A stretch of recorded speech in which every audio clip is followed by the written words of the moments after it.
This is Si here on TBFM, and I'm sat here with Haosian and Arfast, but I'm going to let you guys say those names again, just so I'm not making a fool of myself. It's Haosian. Arfast.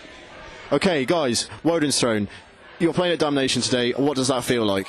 It's great honour to be here. It's a real gathering place for some great bands from the UK and overseas. It's great to catch up with everyone again, because obviously we've just recently done a tour with Forest of Stars, and it's really good to be in their hometown, so I can meet up with those guys again and catch up with some old friends. Yes, we have a lot of friends around here, and it's just kind of really a really lovely, friendly vibe. It's kind of really welcoming place to come and put on a show, so it's really inspires us to kind of put our best foot forward. Try and make the best impression we can. Seems like a really friendly vibe here. It's actually my first time here, so I'm a bit of a Damnation virgin at the moment, and I'm scooting around. I haven't actually managed to watch anyone yet. Have you managed to see anyone? Have you just been... Same thing. We've been getting lost in the labyrinth and tunnels of this university complex. It's like the loop road in Leeds as well. Once you're in, you're never getting out. It's a bit crazy. Without paying or something? Well, without hoping that some deity takes mercy on you, I think. Okay, so you were speaking earlier about Curse and how it's a conceptual record, and so how does that work with your writing? Do you write it down on paper first and say this is the story we're gonna portray, or is it you kind of do it as you're going along, track by track?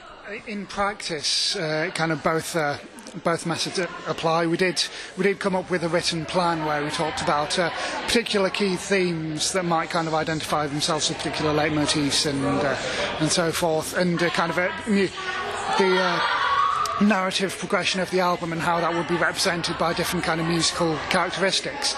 And then we tried our best to kind of write along to the guidelines we'd created, but it never entirely works out that way. So the concept kind of evolved and kind of crystallised as the music developed. It kind of all the detail filled out, and yeah, definitely. I think one of the things that we've always thought very important about Wodensthrone is that our songwriting is very organic. We all go in, we all bring elements to the table, and we're really getting used to playing together as a band. And the lineup we've got at the moment, the clan is set now. This is our lineup, the best lineup we've had.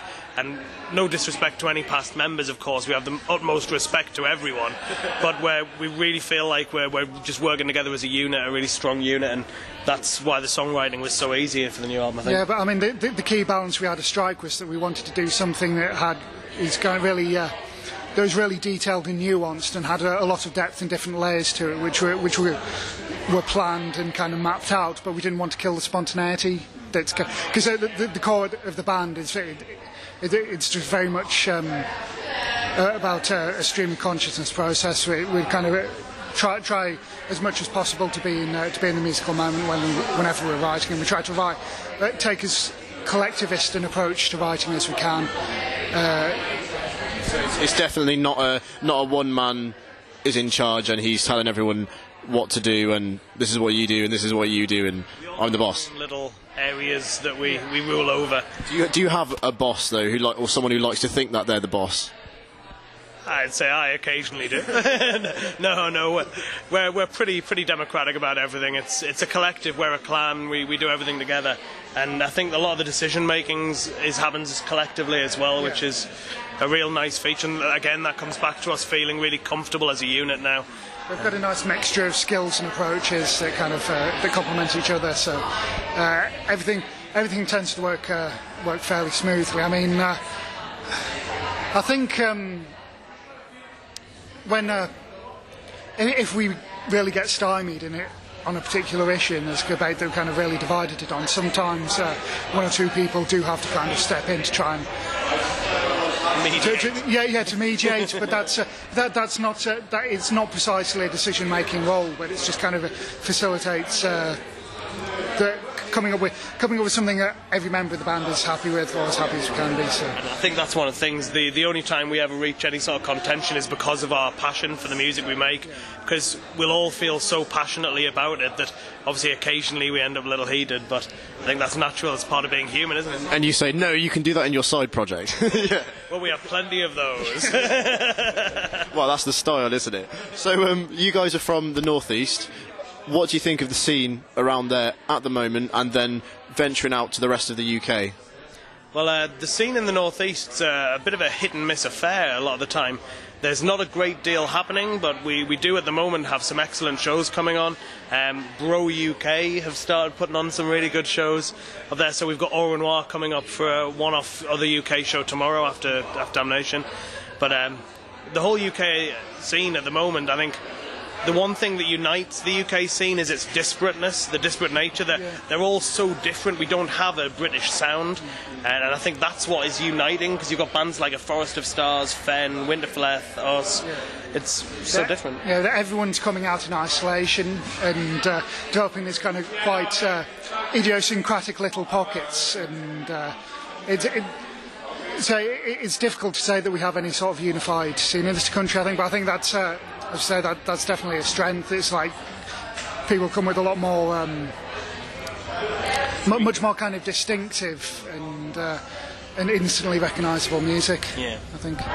So I was just speaking to Chris from Winterfleeth, and he said kind of the same thing. You know, it's like there is this desperateness within the black metal scene, but then it's like a brotherhood as well, I guess. You kind of linking together, and you go and help each other, and you know, play shows with each other and promote each other and things like that. You know, what have you got? What's the big plans? I want to know what is the big plans for Wodensthrone 2013? Europe. We've got to get over and play Europe.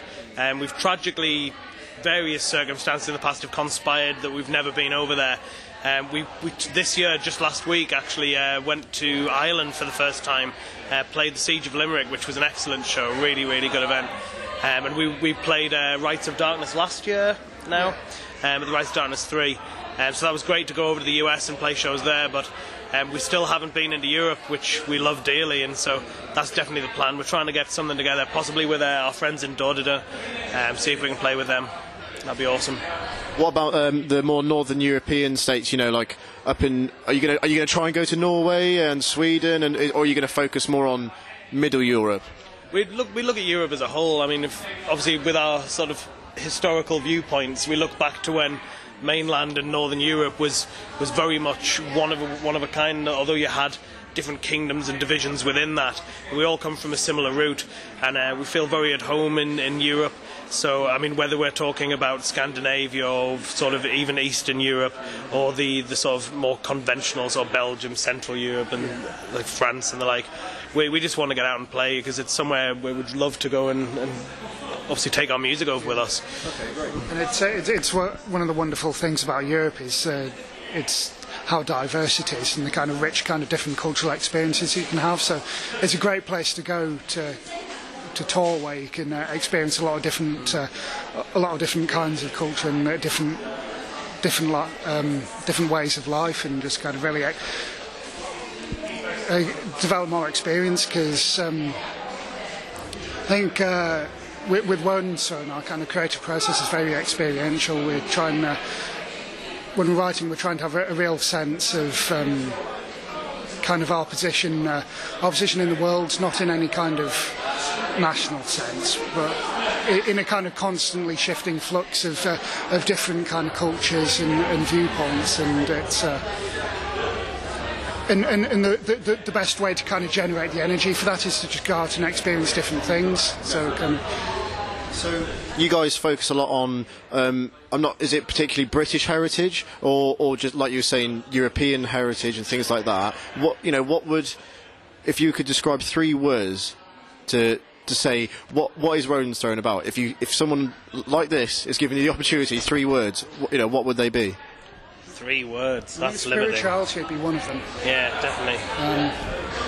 I think we try and view ourselves as less looking back at our national heritage or looking back at anything like that, where we're looking back at a cultural heritage. There was a European culture, which Britain is obviously a part of. We had obviously the old Celts and tribes that lived in England historically, in Albion.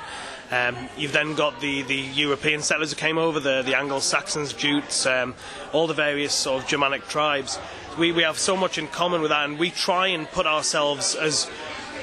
We try and write from an Anglo-Saxon sort of pagan perspective, viewing the world around us, but we really talk about more our spiritual, the human nature But the way that we use that Anglo-Saxon tradition, it's not a nature of equality judgment. It's not saying this is the best thing that was around or this is better than any other culture. It's just a position where we need to kind of anchor ourselves somewhere to be able to say anything really. So yeah, it's kind of. But I mean, by utilising these particular kind of cultural strands, it all kind of highlights diversity in other areas. It's all kind of this massive kind of multifaceted chiaroscuro web of culture, and it's. I mean, you need to have a point of a map there on the map to be able to relate to everything else. But it's. I mean, with Curse, we tried to kind of really step outside of the kind of national framework that we've kind of been dropped in really in the past. So bringing in a lot of different kind of musical themes, like the opening part of Battle Lines concentrates on Native American instrumentation, and so we were trying to kind of develop different themes from all over the world. I brought in with some of the lyrical materials I did. I was kind of quite inspired by like the spiritual situation in Tibet, and just really tried to come up with something that was more kind of global, and in order to highlight kind of universal ideas and themes that kind of transcend any one particular culture, and have applications to everybody. So yeah, that's my 3 words. Yeah, 3 words that are universal human spirituality. Yeah, there we go. That's awesome. It's a bit more of a benevolent kind of feeling than a lot of kind of black metal bands, say, you know, someone like Gorgoroth or someone who are saying, you know, hatred is the kind of the natural state of man kind of thing. And I think as part of understanding the human condition is understanding the darkness that is a primordial, primeval force that has existed long before humans. It's a universal aspect. It's constant. You know, I think it's the nature of pagan bands to deal with balances, and especially I think the kind of artistic and aesthetic culture, particularly in this country, is that I think that whatever kind of stripe of art it is, kind of music or art or film or literature or whatever, the things that intrigue us most are the shades of grey, the ambiguities, the conflicts, the contradictions, and we kind of. When we have a character in a film or a book who is conflicted, and then we kind of ascribe additional value to that as showing more depth and reality. And I think we're kind of products of that kind of artistic culture, in that we're not. The last thing we want to do is provide anything in black and white. We kind of want to explore issues and raise questions and provoke thought rather than prescribe thought. Yeah, exactly. This is Wodensthrone on TBFM Online at Damnation Festival.